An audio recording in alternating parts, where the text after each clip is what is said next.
So today we will make a survival shelter. So the situation here in the Yukon, we don't have much snow yet. It's the beginning of winter.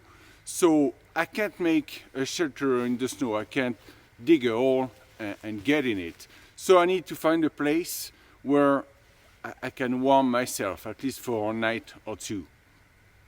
So the survival strategy in deep snow and cold lacking snow is not the same. Today it's snowing, so I really need a shelter.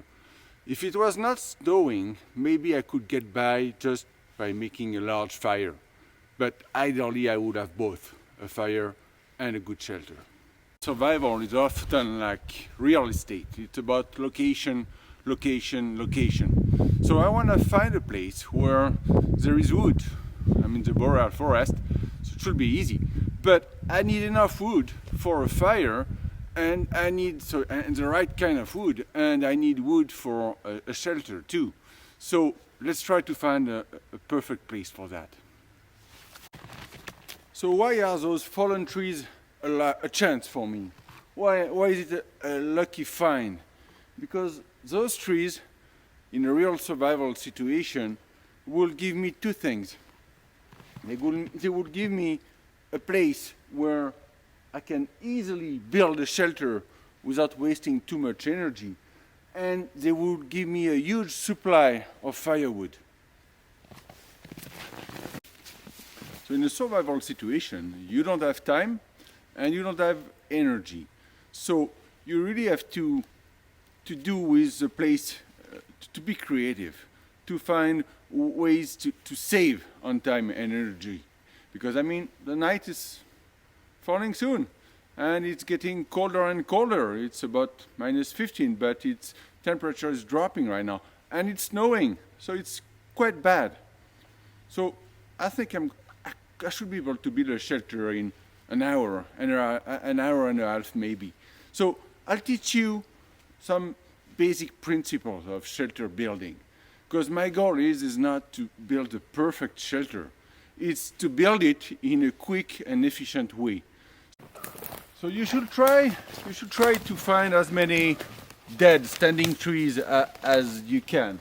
So you should have plenty of those in the forest. So it's better when they are still standing because they are still dry, so they would make a better fire. But you're gonna need some of those to build the structure of the shelter.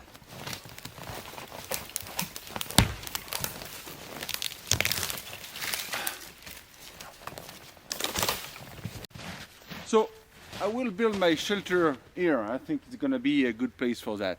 So I'm gonna clean the tree with my axe, and I'm gonna build a lean-to just on the trunk.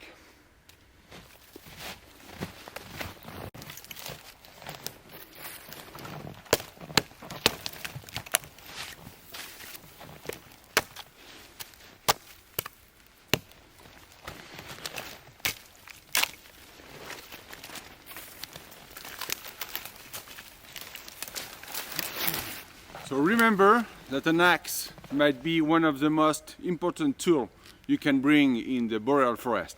An axe and a knife. So I like to put a little piece of orange tape on my axes, so I could I have a chance to find them in the snow or on the frozen ground if I lose them.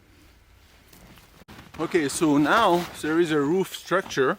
It's not perfect, but I think that will do for the night. So I will add some spruce branches on the top to insulate it better, and I'm gonna do that right now. So now I will show you how to collect spruce branches or any type of resinous branches. So we will need a lot of them, both to make the roof and to make the bed. So you don't need any type of axe or knife to collect those branches. It's very simple. You're gonna do it in 2 steps. You go from bottom up like this and you pull. Easy. Same thing again. Bottom up and you pull. Bottom up and you pull. That's all. So you make a big bundle of those. And you keep adding those from the bottom to the top. So now that we have some kind of roof, we're gonna make a bed. So same principle applies. So I will make, I put a few logs here, few logs, and I will just add big pile of branches on it, so I can sleep away, elevated from the ground. I think when you build a shelter in the wilderness, you have two kind of dangers. So I think the main dangers are hypothermia, because I mean, building a shelter can require a lot of energy. So you could sweat, and sweating is not good when it's cold. So you have to try to moderate your temperature by removing some clothes if it's too hot. And the other danger is a risk of injury.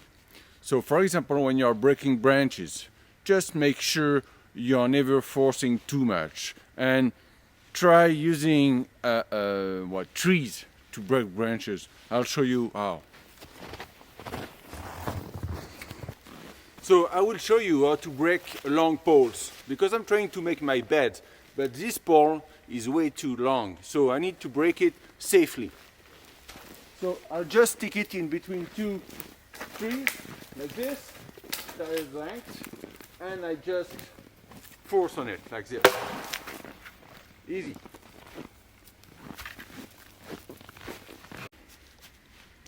I mean, the principle here is just to have like a mattress of poles, just to be elevated from the ground, and then we're gonna add a thick layer of spruce branches. Now, a few words about the technique. So, the thicker part of the bundle, that part here, should face the outside of the bed, like this. And then you need a second bundle that you're gonna cross with that one.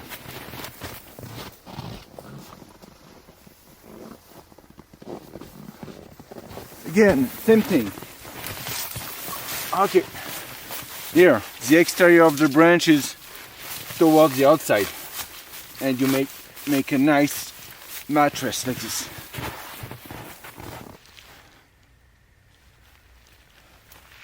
Now, I have a roof, I have a bed, so it's very comfortable. So I can spend the night, or a few nights if I needed to.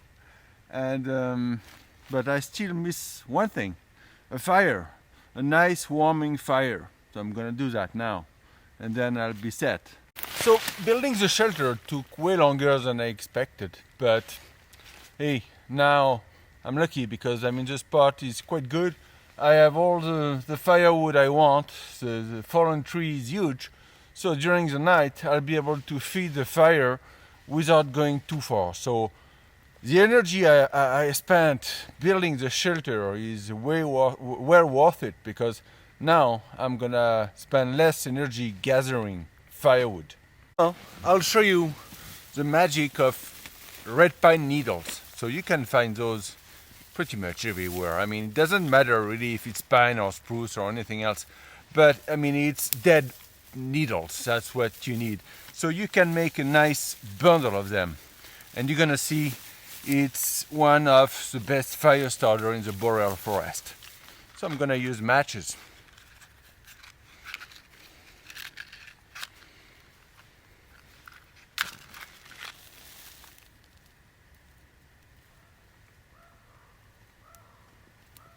And it doesn't take long to take the fire started,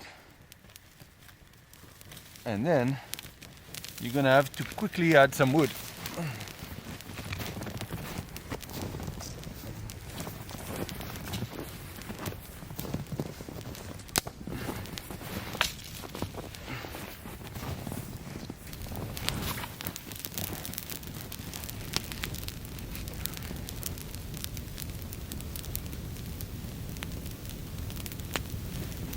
Tea is probably the #1 drink in the boreal forest.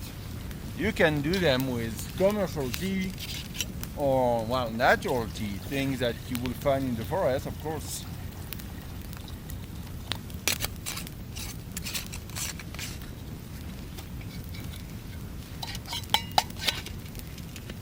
So I'll just put my pot close to the fire.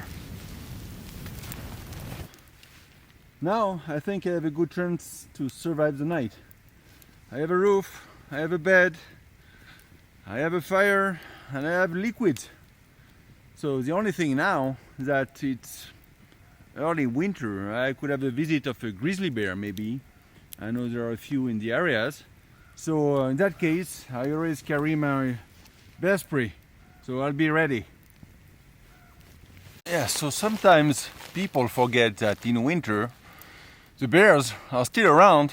They're just technically speaking, but sometimes they wake up, and so they are not sleeping all winter. They probably wake up just to pee, or because it's getting warmer outside sometimes. So you have to be ready, because when they do wake up during the winter, they can be especially dangerous because there is no food around, and you don't want to meet a bear in winter. I think my water is hot enough now. So first thing I'm gonna do is put some hot water in my bottle. That way I can warm my body with it, my feet, my fingers, anything.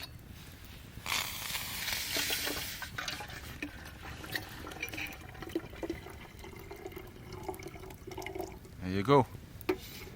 And with the rest of the water, I'm gonna just make myself a nice herbal tea. There you go.